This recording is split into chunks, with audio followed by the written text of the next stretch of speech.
buenos días y bienvenidos nuevamente a Sin Guión. Hoy es un día, como saben, muy especial. El presidente de la República anoche disolvió el Congreso de manera constitucional y convocó por decreto extraordinario a las elecciones parlamentarias que se realizarán el próximo 26 de enero del año 2020. ¿Qué sigue? Empecemos primero por una pregunta que muchos de ustedes se pueden hacer a esta hora de la mañana. ¿Por qué se disolvió el Congreso? Porque el Congreso se negó, primero, a votar la moción de confianza en los términos presentados por el señor presidente del Consejo de Ministros. El señor presidente del Consejo de Ministros trató de ingresar al Congreso en atribución del artículo 129, se le impidió físicamente, se le cerró la puerta, a patadas tuvo que entrar y se le cedió un turno parlamentario de acuerdo a las atribuciones del 129, para que presentara en ese instante una cuestión de confianza. El Congreso votó una moción para que se discuta primero, como él lo había pedido, la cuestión de confianza. Y el Congreso dijo no. Y procedió a votar de manera absolutamente arbitraria por los miembros del TC, a pesar de que la cuestión de confianza, en su fondo, lo que requería era un nuevo procedimiento, no una nueva elección, un nuevo procedimiento transparente para elegir a los miembros del Tribunal Constitucional. Reitero, el Congreso votó una moción diciendo, no señor, no vamos a ver la cuestión de confianza, vamos a elegir a los miembros del TC. La Constitución dice que si la confianza es rehusada, cae el presidente del Consejo de Ministros. Ayer el Congreso rehusó votar la confianza en los términos y en el momento solicitado por el presidente del Consejo de Ministros y procedió a nombrar un miembro del TC cuya votación actualmente se encuentra impugnada por la congresista Foronda. Esa impugnación ya no la puede ver el Congreso porque está disuelto, la tiene que ver el próximo Congreso que ingrese. El presidente de la República tomó nota y obviamente en el Congreso suspendieron la votación de los miembros del TC porque se dieron cuenta que no tenían los votos. La votación de Sánchez Palacio fue apenas de 73 votos. Suspendieron.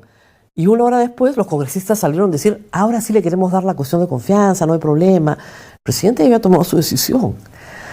Alargaron un debate durante 2 horas y finalmente votaron diciéndole que sí a la cuestión de confianza, pero el presidente minutos después salía ante el país y anunciaba la disolución del Congreso, señalando que habían rehusado, como dice la Constitución, votar lo que el presidente del Consejo había solicitado.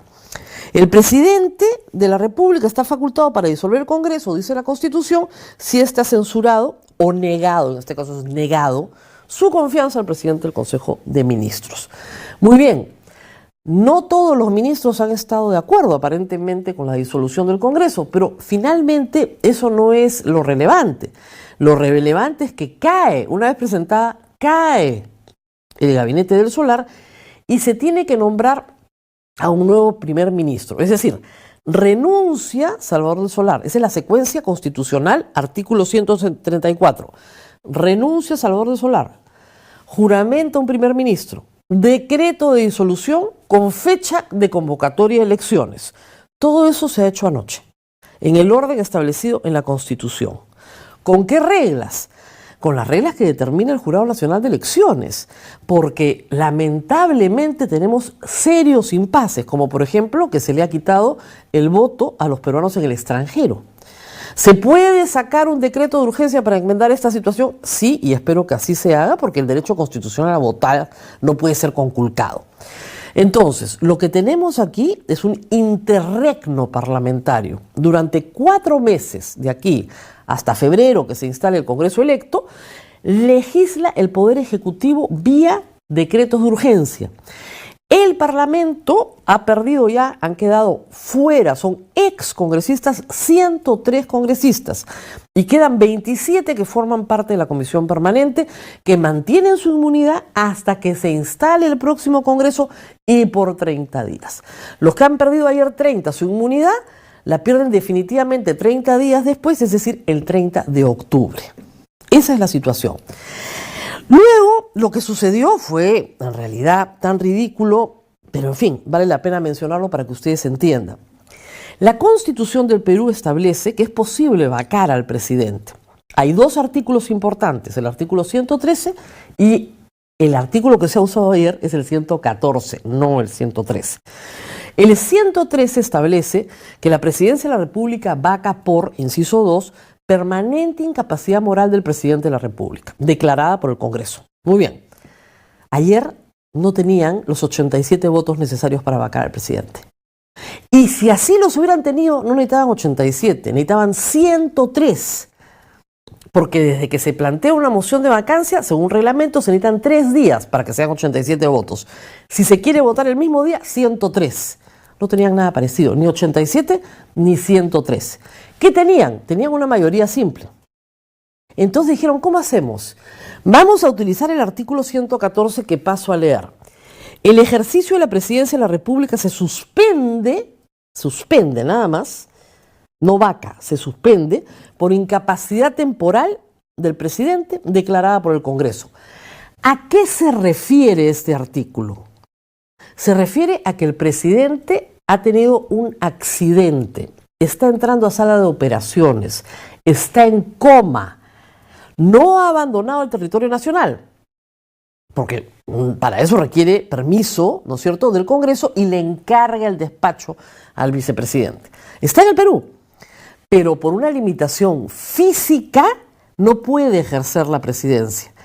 Entonces encargan el despacho al vicepresidente porque está suspendido en su ejercicio. Es una encargatura. No puede juramentar Mercedes Arauz como presidenta alegando el artículo 114, inciso 1. Es una barbaridad. Les repito, esto es de primer ciclo de constitucional. El 114, inciso 1, es un artículo que tienen casi todas las constituciones porque puede pasar que un presidente no muere, sino sigue vivo, pero incapacitado físicamente. O un presidente tiene que entrar a un quirófano varias horas y tiene que encargar la presidencia, como la encarga cuando viaja y también solicita permiso al Congreso. De la misma manera, el Congreso, por eso, con mayoría simple, acepta que el vicepresidente se encargue del despacho mientras dure la condición de suspensión. Por eso dice incapacidad, no dice moral, ni física, se refiere a una incapacidad para ejercer la presidencia. Y es obvio que está hablando de incapacidad física, no de ninguna otra cosa, es una encargatura. Anoche han hecho jurar a Mecha Arauz, y digo han hecho porque no creo que ella conozca la Constitución, en términos casi delincuenciales. Espero que la señora Arauz tenga alguna persona amiga que le explique esto y que le explique, además, que el Código Penal establece penas severas para quien usurpa cargos para los que no ha sido elegido. La pena es de 7 años como máxima en su tipo básico y de 8 en el tipo complejo. Ya hoy día la izquierda Frente Amplio ha presentado una denuncia penal contra Mercedes Arauz. No va a estar a su lado Fuerza Popular, ni el señor Archea, ni el APRA, en el momento en que tenga que enfrentar una situación así. Que no se le ocurra pues nombrar un embajador o formar un gabinete, porque estaría incursa en el delito de usurpación de funciones. Aplicar el 114, inciso 1, como se ha hecho ayer, es una barbaridad. Congreso disuelto no puede vacar, porque ya está disuelto, ya se disolvió, ya los efectos jurídicos de la resolución, ¿no es cierto?, se cumplieron. No se pueden reunir ni el 4, ni el 24, ni el 34 para vacar al presidente de la República. Ya no están. No tienen los votos ni están. Los únicos que quedan, reitero, son los miembros de la comisión permanente, donde está la señora Beteta, Becerril, Bartra, están todos ellos, va a estar muy divertido. Pero no pueden legislar, ni tampoco nombrar miembros del TC, porque se necesitan 87 votos y no los tienen, ni tampoco censurar, interpelar a ningún ministro. Tampoco, porque no tienen facultad para hacerlo como comisión permanente.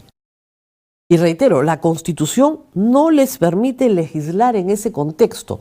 Lo que dice específicamente la Constitución es que en este interregno el Poder Ejecutivo legisla mediante decretos de urgencia, de los que da cuenta a la Comisión Permanente para que los examine y los eleve al Congreso una vez que éste se instale.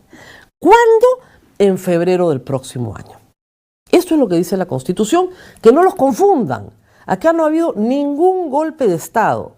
Nos estamos expresando los periodistas con toda libertad. No hay ningún tanque en ninguna parte. La Iglesia, las Fuerzas Armadas, digamos, los medios de comunicación reconocen como presidente al señor Vizcarra y a nadie más. No hay dos estados, no hay un poder paralelo. Hay un solo presidente que ha disuelto el Congreso. ¿Por qué lo disolvió? Porque rehusaron la confianza, teniendo todas las oportunidades, porque han tenido todas las oportunidades para tratar de lograr un entendimiento con el Ejecutivo. Y no han querido. Y eso es culpa del Congreso, no es culpa de Martín Vizcarra. Mañana seguiremos hablando. Lo más importante en realidad es que el señor Barata ha viajado anoche a Brasil y mañana comenzaremos a conocer los nombres de personas involucradas en el Poder Legislativo, los anteriores y tal vez este, que tienen relación con la empresa Odebrecht. Nos tenemos que ir. Mañana nuevamente nos reencontramos aquí en Sin Guión.